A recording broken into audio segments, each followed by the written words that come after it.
This government meeting is brought to you by Eastworks and our local cable subscribers.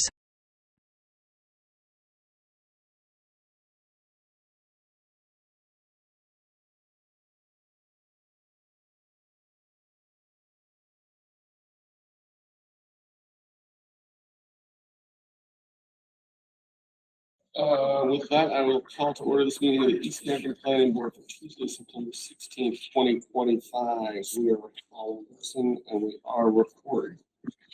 First up on the agenda, public speak. Anybody here to speak to anything that is not on the agenda? Anybody online? I'm online. All right, moving right along. Administrative items. We have several sets of minutes. Thank you, Dylan. First one, January 21st, 2025. Motion to approve the minutes from January 1st,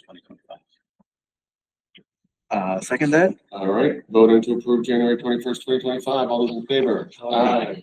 Opposed? Abstaining? All right. April 15th, 2025. Motion to approve April 15th, 2025. I will second that. All those in favor? Aye. Opposed? Abstaining? All right. May 20th, 2025. I motion to approve the minutes from May 20th, 2025. I'll second that. All those in favor? Aye. June 17th, 2025. I motion to approve the minutes from June 17th, 2025. Second that. Voting to approve. All those in favor? Aye. July 1st, 2025. I motion to approve the minutes from July 1st, 2025. I'll second that. All those in favor? Aye. All right, July 15th, 2025. Motion to approve the minutes from July 15th, 2025. Seconded. All those in favor? Aye. And August 5th, 2025. Motion to approve the minutes from August 5th, 2025. I'll second that. All those in favor? Aye. And finally, September 2nd, 2025. I finally motion to approve the minutes from September 2nd, 2025. I cannot second because I was not in attendance. Second. All those in favor? Aye. Opposed? Abstaining? All right, moving right along, we have a continued public hearing, Kevin Barrier for property located at 35 Pleasant Street. Welcome back, folks. Want to give us an update on where we are, what's going on, and where we're going? You bet. Just for the record, Jeff Squire for Purchase Design Group here, Map North Properties and Kim Perrier. Yeah, I think the primary thing that the board had been waiting for was Conservation Commission review and approval. Did get that last night. Part of that presentation included a letter from a geotech and a couple of other supporting documents that I think were also provided to you all, but just at Commission and Board's request. But they didn't see any issues with the slope stability. We did provide, a narrative sharing stormwater, a number of other things. There haven't been any major plan changes. I think, what you've seen has largely been, it stayed intact. It did include, obviously the dropping of the one unit. That was a few meetings ago. This latest revision, just in consultation with Dylan this afternoon, noted that that row of parking right off of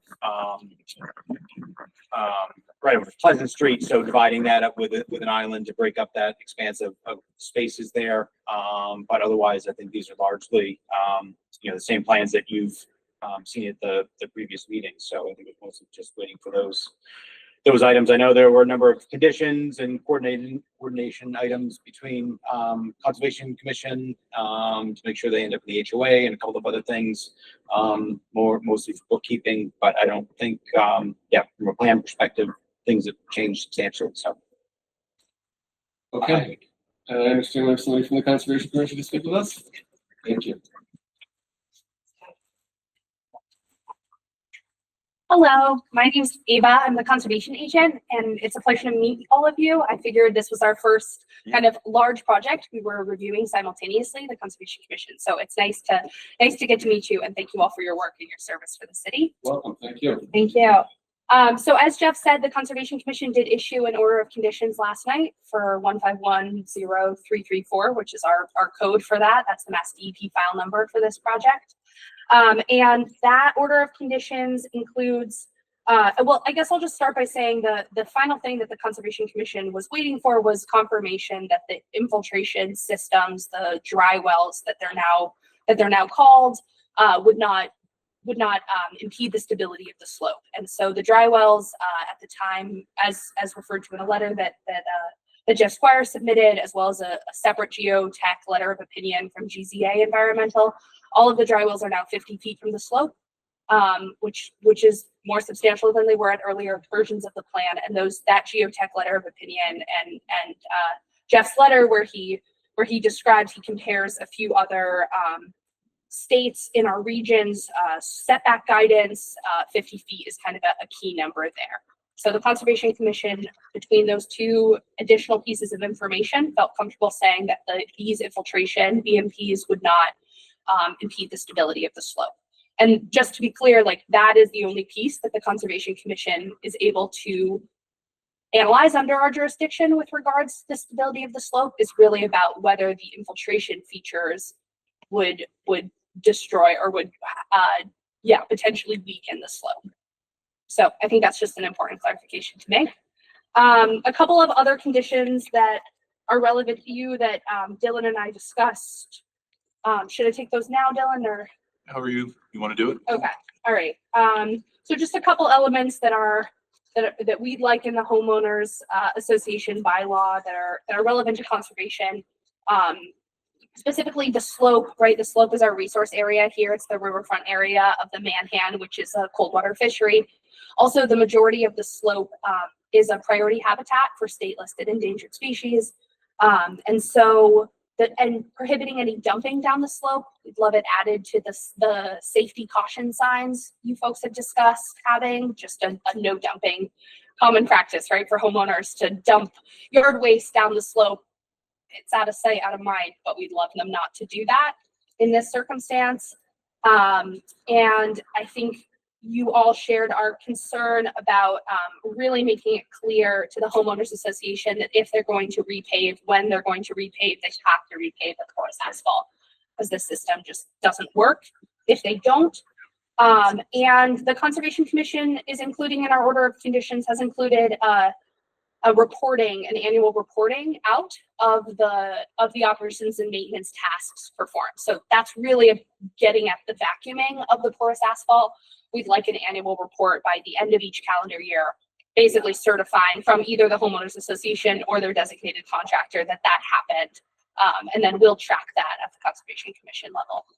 So those are conditions in your order, but it would be probably helpful if we also include those in the HOA document. So Exactly. Transitions to the new owners eventually. Yeah, precisely. Yeah, and one of our conditions in the order as a condition for them to receive their certificate of compliance, their like closeout from the Conservation Commission, will be a copy of the homeowners association bylaw with all of these conditions transferred over. So there's some redundancy here intentionally so that we can make sure it all gets in there. So timing on that, just say that again. So they would need their certificate of compliance before they could get a CO or transfer properties, or what does that? Yeah, typically the developer holds the property until the COC, the certificate of compliance is issued. Okay, and so in your timeline that you're imagining, there would be an HOA before that, but I mean, I'll hear from you folks too if you have a different opinion. I just want to figure out how we're gonna do that in the timing, because I do think it's important to make sure that we know what the steps are in the order of those steps. Yeah, that's a good thing. We would need, because it's phased, so the final certificate is not gonna happen until it's 100% complete, the last phase. So we would need some ability to obtain a CO for, the first phases.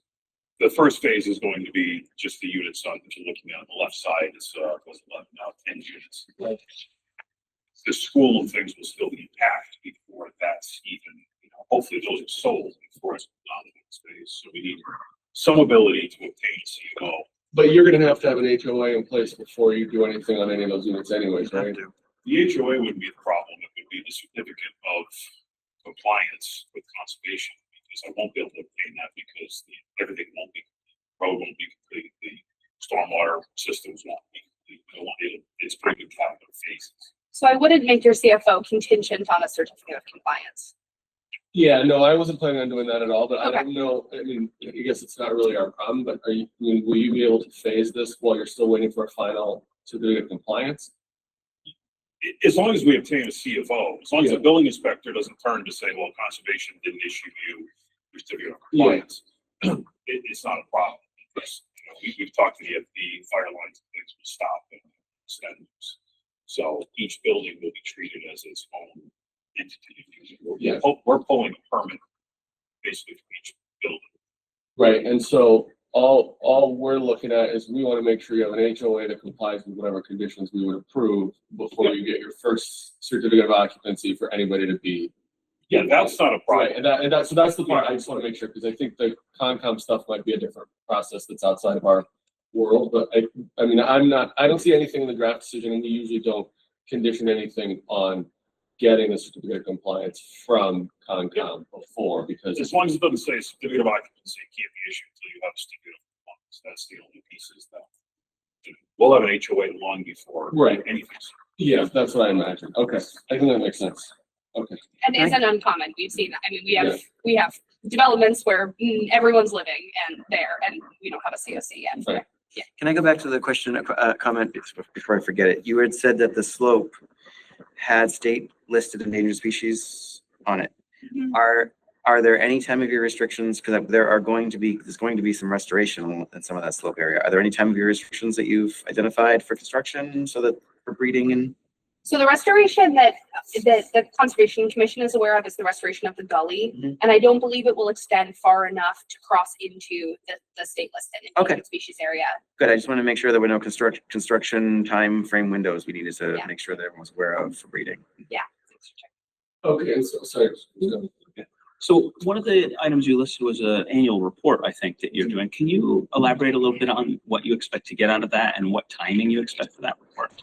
Totally. So we wrote it in the order of conditions just for by the end of the calendar year. Ideally, the vacuuming, I think typically if you're doing them biannually, you do one at the end of the winter and then one at the end of the summer, or at the end of the fall, right? To clean up the leaves and the like and all of the fall debris. I'm not sure which the contractor will end up doing, but we figured the end of the calendar year in case they're doing that fall vacuum would follow up nicely. And we're really just looking for a report that it happened. The Conservation Commission is just concerned that if you stop vacuuming the porous asphalt after some number of years, right, and then this site has very, very little stormwater, has very little controls for their stormwater. So the expectation is that it's going to go to you Mhm. and the HOA will continue it after the developer completes development. Right. Are there any teeth in place on that? Yeah, so as a condition, it'll be an in perpetuity condition of the order of conditions, which means that it'll follow through onto the certificate of compliance. And if they don't do it, then we can issue an enforcement order saying they're out of compliance with either an order, if the order is still open, or with their in perpetuity conditions of the COC. And if it's also a condition of our permit, it can be enforced in the building department on that as well. What is your requirement? Is it just confirming that they have done the sweeping and vacuuming or that it passes any sort of porosity tests? We haven't included any language about a porosity test, really just that they did it. I think we're open to input on that if the planning board has input on that. Yeah, because how do you know if the porous pavement's still effective? I guess we would know if there's puddling and pooling on the Right. on the Right. streets and in the grass. Yeah, I think we'd have to hope that the homeowners association would notice the issue and Solve it. move forward with it. And I guess at that point, it would have started to be a problem, but it could still presumably be fixed, although it might be more expensive at that point than the regular maintenance, but they would slow that ongoing obligation. And at some point, it'll just have to be repaved. We did in the conservation commissions, I'm not sure how much communication there was back and forth with Dylan, but earlier on in the review process, the conservation commission looked into various other porous asphalt systems around the valley, and particularly we're looking for ones that were a number of years old. And I visited the SWCA parking lot, which is one of the older porous asphalt systems in the valley. And they told me about their challenges and pluses with it.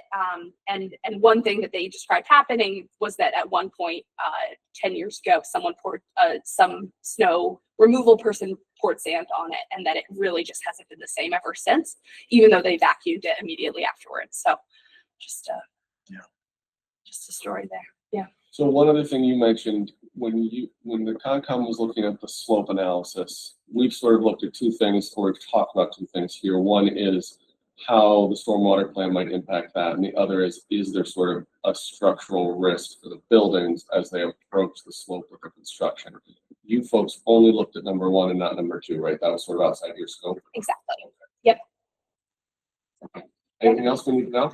The only other thing I'll note is partially due to all the habitat of the riverfront area, but particularly because it's priority habitat for state listed endangered or rare species. Way back earlier in this hearing process, we talked about dark skies compliant lighting.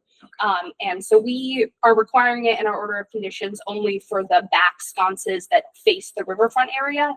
And just wanted to offer, and so that's lighting color under 2,700 Kelvin and the shielded light structure. So we're requiring that for the back of the buildings that face the river, but don't have the jurisdiction to extend beyond that. So We often do, and I think the developers are happier to do it that way anyways, to do downward facing lights and sort of dark sky compliant stuff.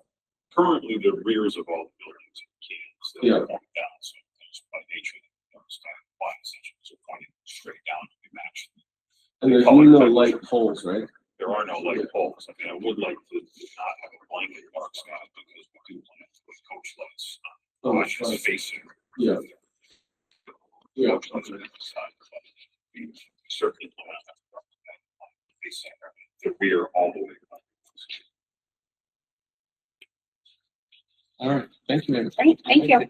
Thank you for a fantastic delivery and report. This level of communication between us, we need to do better for you on what we're doing as well. Very good. Thank you. Well, it's lovely to meet you all, and thank you for all your work. Thank you. Anybody have any comments, questions, or anything else for the applicant? I mean, I'm still curious about that second part of the slope analysis, which we talked about, like I was looking through the minutes, we talked about the first meeting. We provide a structure. There was a structural engineering letter that was provided probably 2 hearings ago. Okay. Yeah.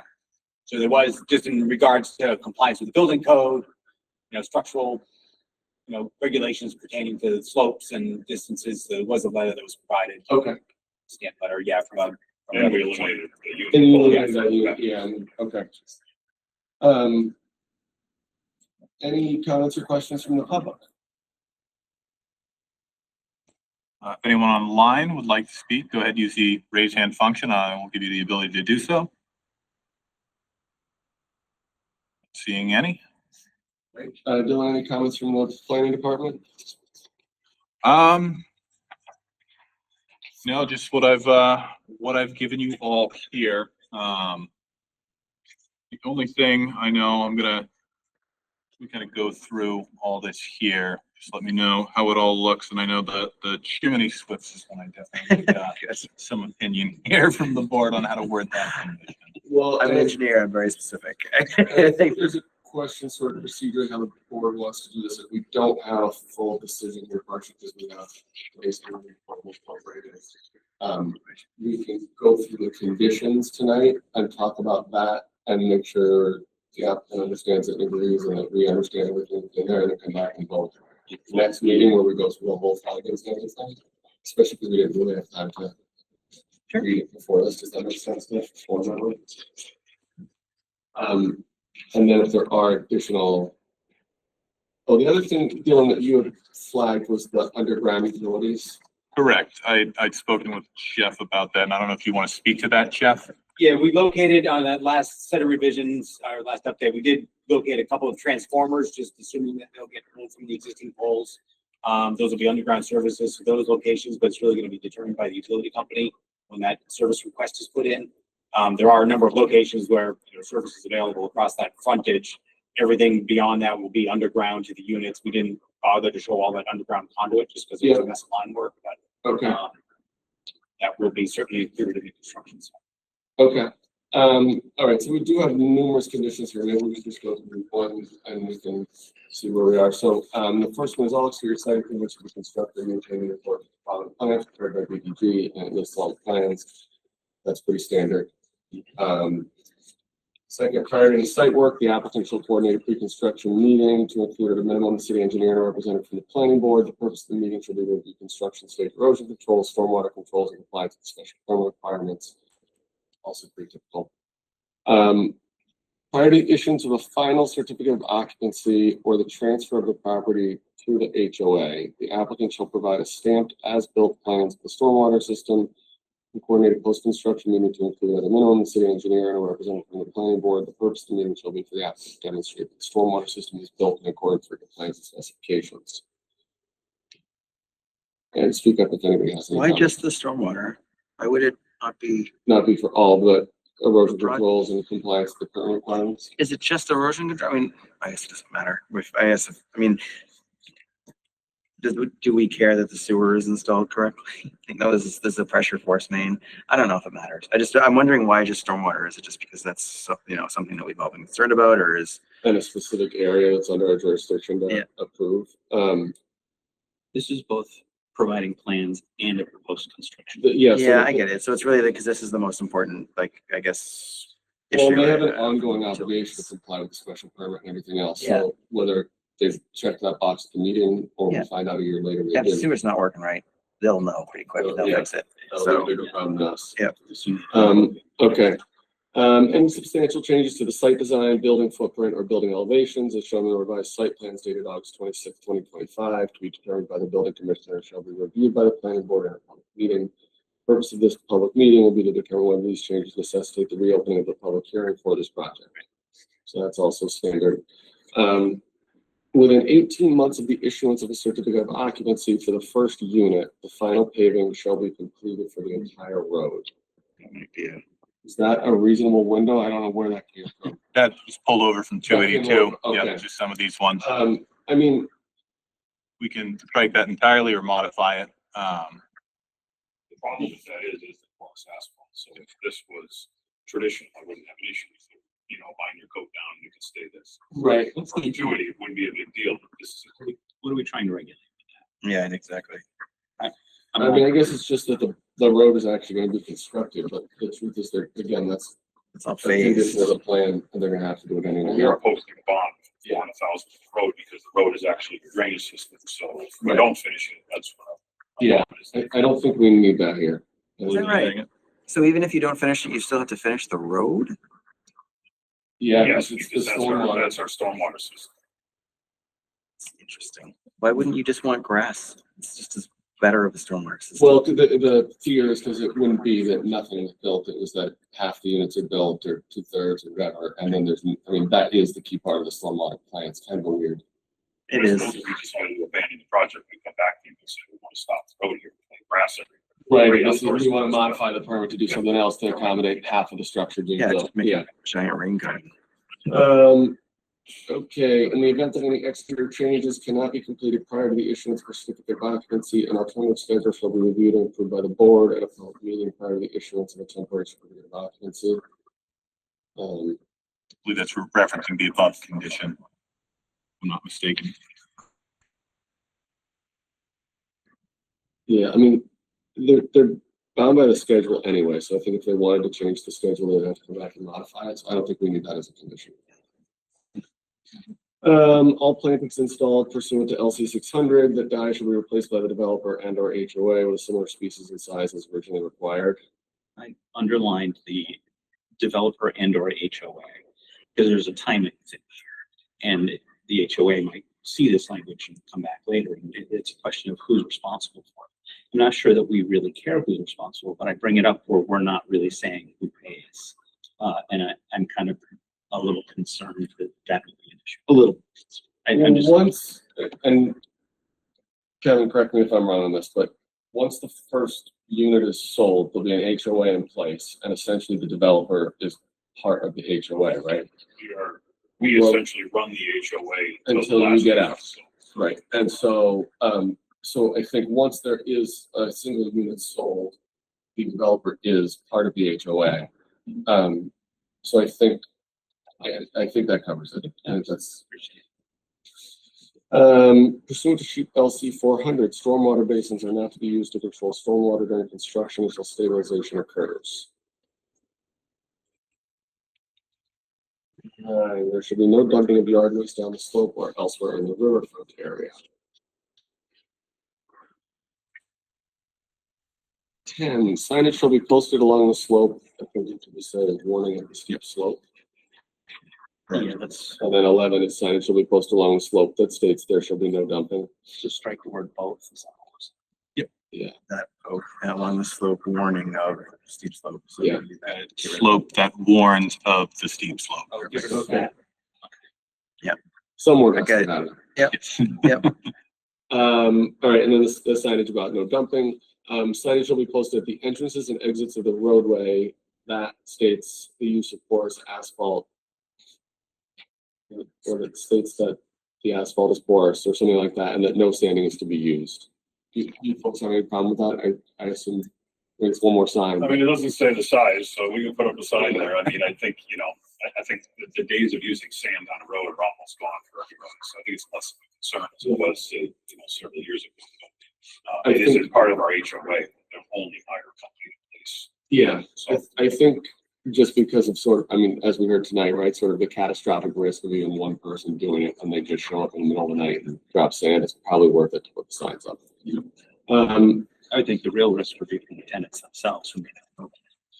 Yeah, That's a good. yeah, I mean, they'll all obviously be educated on the use of that. yeah. 13, all lighting fixtures on the rear of the buildings that face the riverfront area shall be dark sky compliant such that they are 2700 Kelvin or less and shielded. I've changed that to just say rear of the buildings shall be dark sky compliant. So it says it to all rears of all buildings, regardless, it's just the rears. Okay. Does that work for everybody? Restate that, please. So I am gonna have it read after, based on what we heard earlier, all lighting fixtures on the rear of the buildings shall be dark sky compliant such that they are. Okay, so that still allows you to do your sort of carriage lights on the Yeah, I don't know. garages, yeah, okay, I mean, that's good, thanks. All right, maintenance and replacement obligations. The owner and its successors and assigns shall be responsible for the perpetual maintenance, repair, and replacement of all private utilities, landscaping, and infrastructure within the development, including but not limited to water distribution lines, sanitary sewer laterals, stormwater management systems, roadways, sidewalks, lighting, fencing, and all common area plantings. 2, this obligation shall include the full cost of any and all replacements necessitated by wear, failure, or damage. The standards for replacement shall equal or exceed the original construction standards as approved in the project plans dated. 3, all stormwater features shall be maintained for the operation of maintenance plans shown on the stormwater drainage report, Appendix C, proposed stormwater management system operation and maintenance plan. Appendix C will be included in full with the HOA agreement. By the end of each calendar year, a maintenance log shall be submitted to the Conservation Commission describing the O&M tasks completed in the preceding year by the contractor or the homeowners association. The roadway shown on LC 300 shall be and shall remain a private way. The city shall have no obligation to accept, maintain, or repair said roadway. 7, prior to the sale of any dwelling unit within the development, the owner shall record a master deed and covenants for a homeowners association or condominium association. The legal documents governing the HOA, e.g. declaration of covenants, conditions and restrictions, CC&Rs, bylaws, and trust documents shall explicitly incorporate all the conditions of this special permit. These documents shall clearly assign the HOA the legal and financial responsibility for enforcing and funding the perpetual obligations, including but not limited to the maintenance plans for the porous asphalt and other private infrastructure. Or for your last Yep. one, to go back to number 5 and suggest that we replace O&M with the operation and maintenance. Yes, that sounds good. And number 4, should that be a little more specific about what, I know we just mentioned Appendix C in this previous condition. Is there any requirement to just reiterate what the You want to Appendix give the C full is? title of the document there? Absolutely. It makes sense. All right, 8, the existing chimney structure on the church property known to be a habitat for chimney swifts shall be preserved. There should be no removal, demolition, or other modifications to the chimney that would physically damage their habitat. Any modifications to the conditions must be, I'd say, approved at a public hearing before. And then I think this is a new paragraph starting with the draft. A draft of the HOA documents shall be submitted to the planning department for review to ensure compliance with all conditions. Evidence of the recorded documents, which include these conditions, shall be provided to the planning board prior to the issuance of the first certificate of occupancy. Note on that. I generally agree with that, but in my research about it, it was in the very beginning of this process. I learned that it is possible to remove chimney sweeps. It just has to be done a certain season or because the migrations are out of the chimney. Yeah. Even they come back. I think So there's a time when you can legally go. yeah, and I thought it was really interesting when we had the member of the public come and explain to us, and I think we made it very clear that, you know, this isn't necessarily in perpetuity, just that I think if there was a reason to, we would want to know and sign off on it. I can see many scenarios where I would say, okay, this has to be done. Chimney's falling or whatever. Yeah. But I think that, you know, right now, the status quo is preserve the chimney, and it sounds like that wasn't an issue for the developer also. Simplicity, we can leave it that way. Yeah, I think that makes perfect sense for everyone, but I agree with you. I'm certainly not saying they shall never. It just is. I just look at the two. I mean, like I said, I agree with this as well.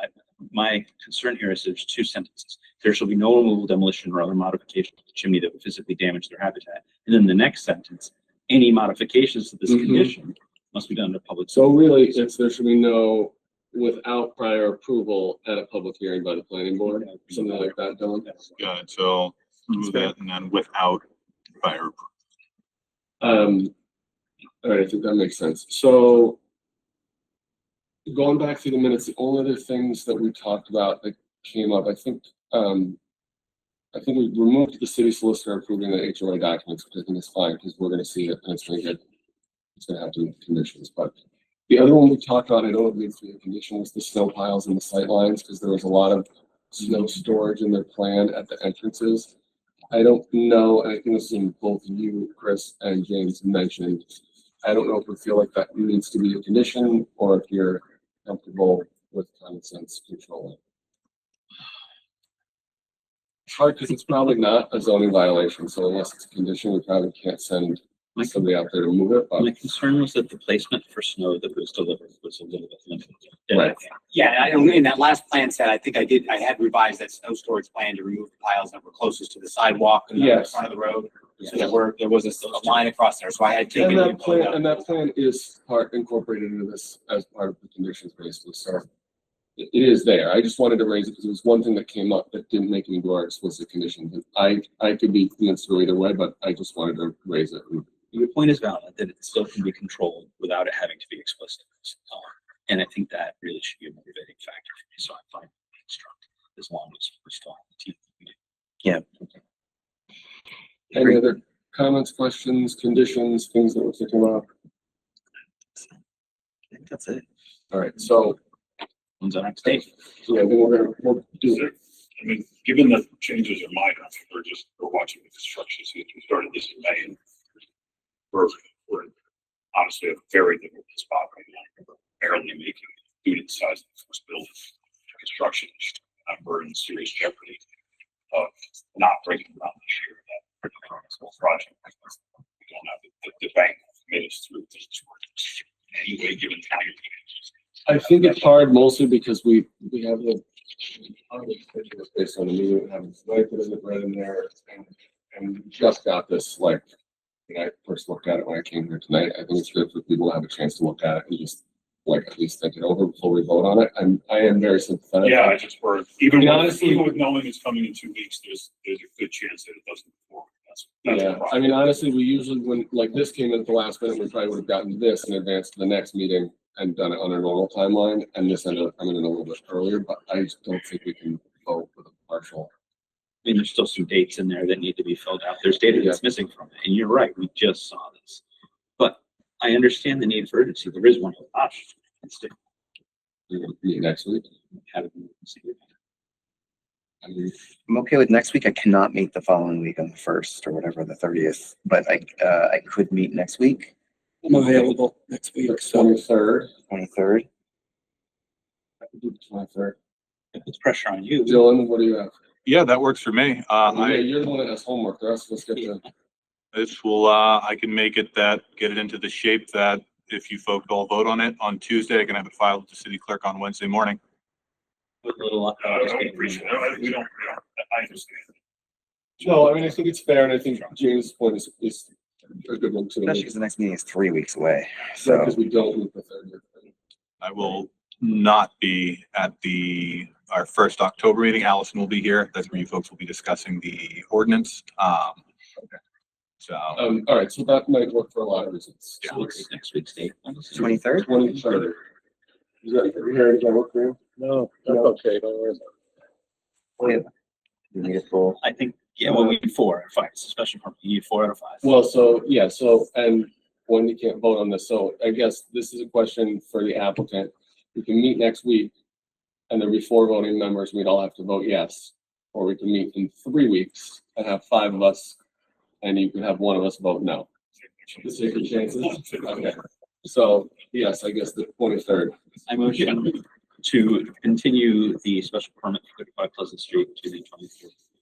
I'll second that. All right, voting to continue to the 23rd. All those in favor? Aye. Opposed, abstaining. All right. Thank you. Thank you. Appreciate it very much. Yeah, Get it. thanks. All right. Yeah, thank you. So that's everything on our agenda. Oh, sorry. Seconded. I was like, why are you looking at me like that? I was zoning out. Motion to. Seconded. All in favor? Aye. Aye. Thank you, Very everyone. well. Thank you, Dylan. got it. This government meeting is brought to you by Eastworks and our local cable subscribers.